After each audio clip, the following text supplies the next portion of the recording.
The only thing worse than a bad anime is a hyped anime that fails to meet our expectations when we watch it. So today we'll be looking at the top 10 anime that were overhyped and did not meet our expectations. Okay, first things first. The anime on this list are based on my opinion with my reasoning, and it's totally cool if you disagree with me. We can have our differences and live in peace, right? Secondly, all the anime on this list aren't bad. They simply just didn't meet our expectations. So without further ado,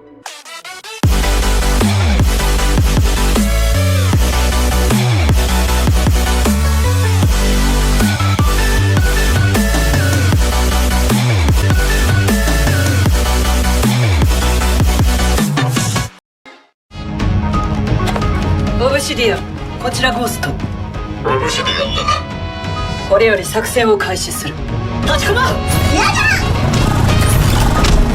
Okay, the first anime on our list is Ghost in the Shell 2045. So the Ghost in the Shell franchise is one of my favorites. It has a badass waifu protagonist, interesting characters, a deep plot that provides the viewer with fresh food for thought. And seriously, I could go on forever trying to explain the beauty of this franchise. There was, however, a small problem with all its popularity, and it's that we, as viewers, went into Ghost in the Shell 2045 expecting it to be an absolute masterpiece, but it was far from it. The first thing they did wrong was using CGI. Now, I'll admit, there are anime that can make good use of CGI in a decent way, like Kengan Ashura, but Ghost in the Shell 2045 just ends up becoming an example of how wrong the use of CGI can be. As if the CGI wasn't enough, the anime also had a very shallow plot. As a viewer, I didn't get indulged in the mystery of the show when I was watching it, and this is the one thing that Ghost in the Shell is popular for. In conclusion, Ghost in the Shell 2045 was, and I'm sorry to say, an absolute flop. Pop quiz.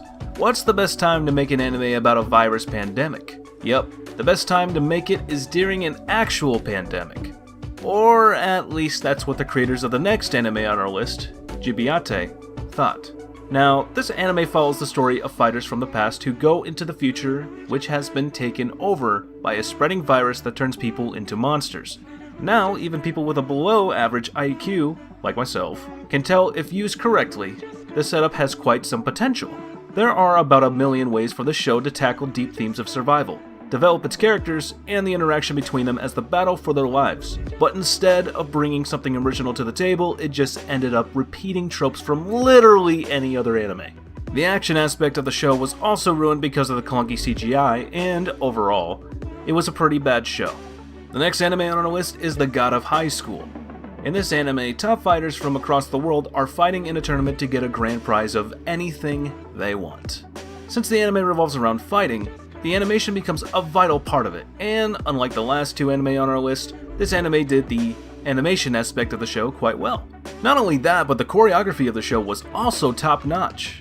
So, where did it all go wrong? The main problem with this show is that it's a 13-episode show, and it keeps introducing new characters without giving adequate screen time or developing any of them. And that's about the only thing I didn't like about this show.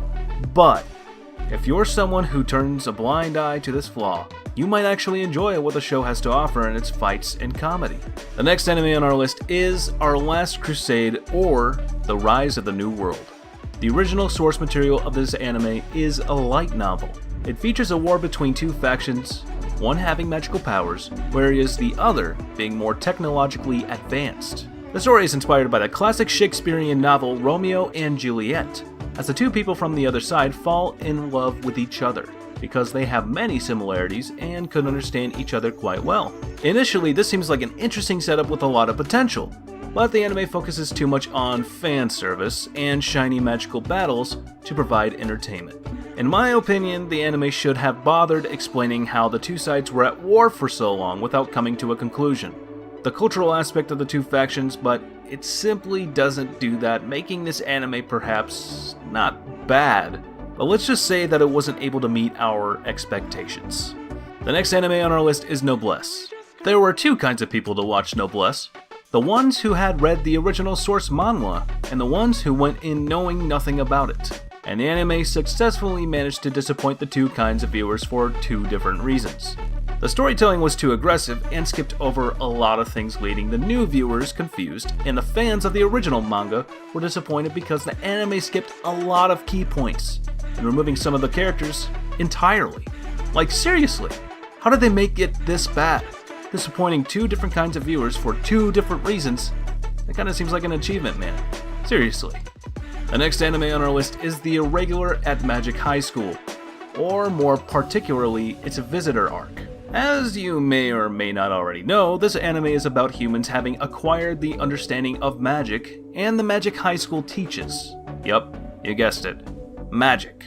The main character Tatsuya, despite being an overpowered magic user, gets dumped into the section where the school keeps their hopeless or powerless students because, apparently, the education of this magic school is as stupid as our education system. Anyway, this arc consisted of an American transfer student at their school and involved some mysterious organizations with blurry motives to add a flavor of mystery to the anime. The characters of the show are bland with no depth to them. Take Tatsuya's sister, for example, she still can't do anything aside from appreciating her brother. Now, is that some kind of deep character development that my peasant brain is too stupid to comprehend? The soundtrack doesn't fit the show at all, but maybe if you like the show for the magic and fights, you could find some entertainment in it. Next, we have No Guns Life second season. This anime is about the world in a post-war state where many beings known as extends roam around. What are the extends, you might ask?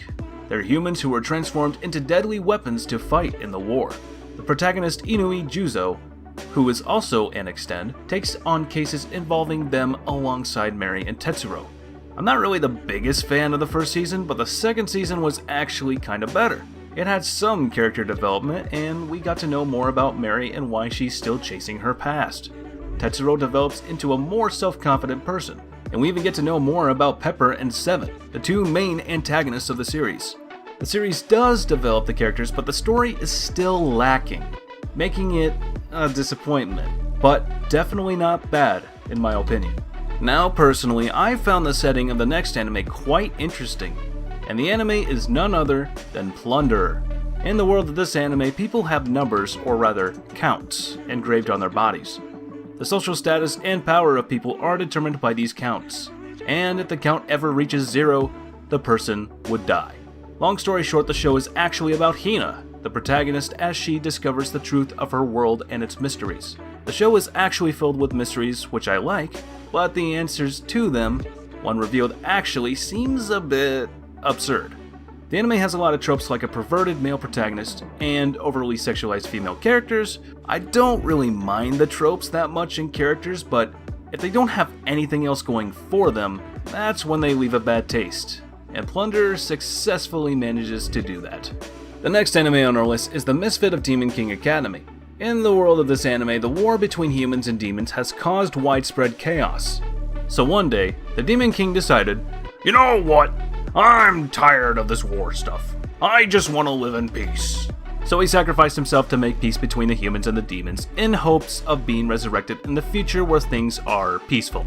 However, when he woke up in the distant future, he realized that his past legacy was tarnished and his deeds were falsified. He sets on his journey to discover how that happened. The perfect word to describe this anime is the word absurd. The anime simply can't tell if it's being serious about a Demon King aiming to regain his title, or is it just a parody of the Demon King trying to regain his title? ファンユニオン、聞こえているか？はい、あの様。歌え。お前たちの愛を俺によこすがいい。はい。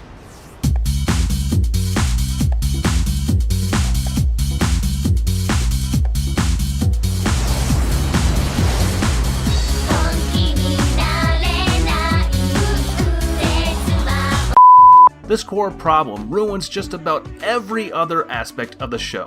I mean, if the roots of the tree are bad, you can't really expect the branches and flowers to flourish, right? Similar principle.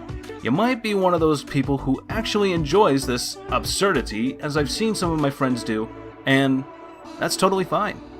And finally, we have Dragon's Dogma. Netflix original anime can be really great, like Violet Evergarden. However, Dragon's Dogma is not one of those anime. The main thing wrong with the anime is the clunky CGI. Come on, people, we're living in 2020, and people can't get CGI right? The dialogue in this anime is just pretty bad for an anime that's trying to acquire a dark fantasy label. The deaths in the show just seem like a way to get people into thinking that it's a dark fantasy show, while in reality, the anime only makes a failed attempt at being a dark fantasy.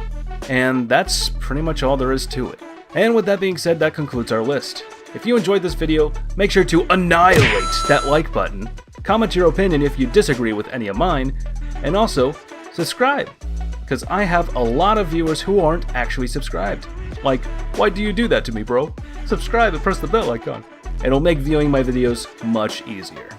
And as for now, I'll catch you later. See you in the next one.